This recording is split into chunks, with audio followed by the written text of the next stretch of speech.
ኬንያታ ኢትዮጵያ ምርጫን እንዲታዘቡ ለምን ተመረጡ? ሰላም እንደውላችኋል ክብራትና ክብራን የተፎክስ ቤተሰቦች የዕለቱን ዜና ይዘን ቀርበናል። ለቻናላችን አዲስ ከሆናችሁ ቪዲዮአችንን ላይክ፣ ቻናላችንን ሰብስክራይብ አድርጉ።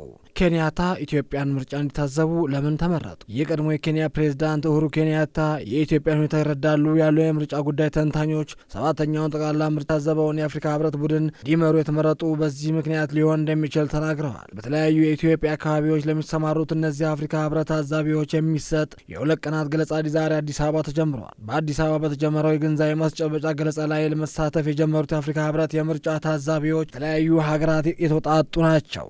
የአፍሪካ ህብረት የምርጫ ታዛቢዎች የስነ ምግባር መመሪያ፣ ጸጥታ ጉዳይ ግንዛቤ፣ የሀገሪቱ ያለው ፖለቲካ ምህዳር፣ የቅድመ ምርጫ ግምገማ ግኝቶች፣ ሌሎች ነጥቦች በሁለቱ ቀናት ገለጻ የሚተኮርባቸው ነጥቦች መሆናቸው የአፍሪካ ህብረት አስታውቋል። የታዛቢ ቡድን መሪ የሆኑት የቀድሞውን የኬንያ ፕሬዝዳንት ኡሁሩ ኬንያታ መወከል የተናገሩት የቡድን ምክትል መሪና የቀድሞ የናይጄሪያ የውጭ ጉዳይ ሚኒስትር ጄፋሪ ኦኒያማ ናቸው። የታዛቢ ቡድን አባላት የኢትዮጵያ ቆይታቸው ገለልተኛ፣ ደፋር፣ ለስራቸው ቁርጠኝነት ያላቸው ታማኝ እንዲሆኑም ጥሪ አቅርበዋል። ኬንያታ ለምን ተመረጠ?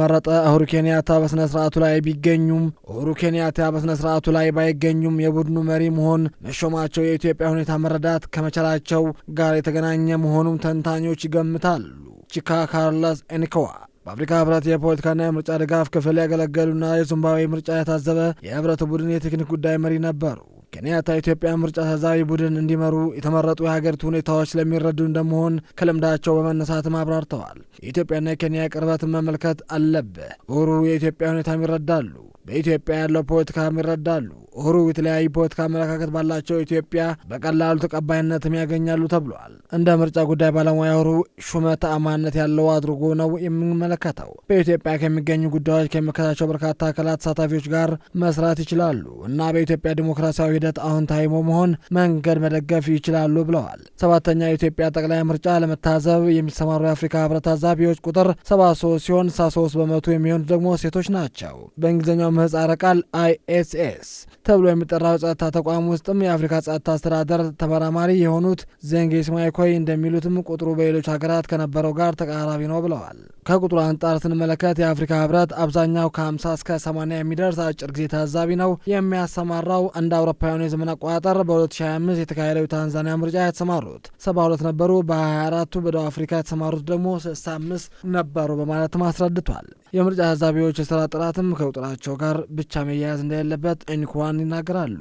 የምርጫ ታዛቢዎች ስራ ጥራት የሚሰማሩ ሰዎችም ቁጥር ላይ እንደሚመሰረትም በሚከተሉት አካሄድና የአሰራር ዘዴ ላይ ነው የሚመሰረተውም ብለዋል። ታዛቢዎቹ ቁልፍ የሆኑ ስትራቴጂካዊ ቦታዎችና ፍክክር የሚኖርባቸው ቦታዎች ለመለየት በመቻላቸው ላይ የሚመሰረተው አንድ ሀገር ሙሉ በሙሉ የሚያሸንፍ ምርጫ ታዛቢ ቡድን የለም፣ ሰምቼም አላውቅም ብለዋል። የምርጫ ታዛቢዎች ብዛት እኩል ይሆናሉ፣ ጥራት የሚለው መከራከሪያ የተነሳ ነው ብለዋል። ኢትዮጵያ ምሳሌ በማድረግም ቁጥራቸው ባልበዛ ሰዎች መስራት ይቻላል ያሉ አብራርተዋል። በአዲስ አበባ ምናልባት 2-3 ቡድኖችን ታሰማራለህ። የአዲስ አበባ የተለያዩ አካባቢዎች ለመሸፈን ወደ ሌላ ቦታ ሂደህ ደግሞ አንድ ቡድን ብቻ ታሰማራ ትችላለህ፣ የተለያዩ ቦታዎች ለመሸፈን። ስለዚህ ምርጫ ታዛቢ ቡድን ተልእኮ ጥራት ከተመሰረተ ታዛቢዎች ቁጥር ጋር ቀጥተኛ ግንኙነቱ የለውም በማለትም አስረድተዋል። ህብረቱ የምርጫ ታዛቢ ቡድኖች በበርካታ ሀገራት ማሰማራቱ አዎንታዊ ሲሉ የገለጹት ተንታኙ ቡድኖቹ መዋቅራዊ ከሆኑ ችግሮች ይልቅ የድምፅ አሰጣጥ ሂደት፣ የመራጮች ምዝገባ የመሳሰሉ አሰራር ሂደት ላይ ማተኮራቸው ግን እንደ ተግዳሮት የሚታይ መሆኑም ተናግረዋል። ክብራትና ክብራን የፎክስ ቤተሰቦች የዕለቱ ዜና በዚህ ቋጨን። ቀጣይ በሌላ ፕሮግራም እስክንገናኝ ቸር ቆዩ።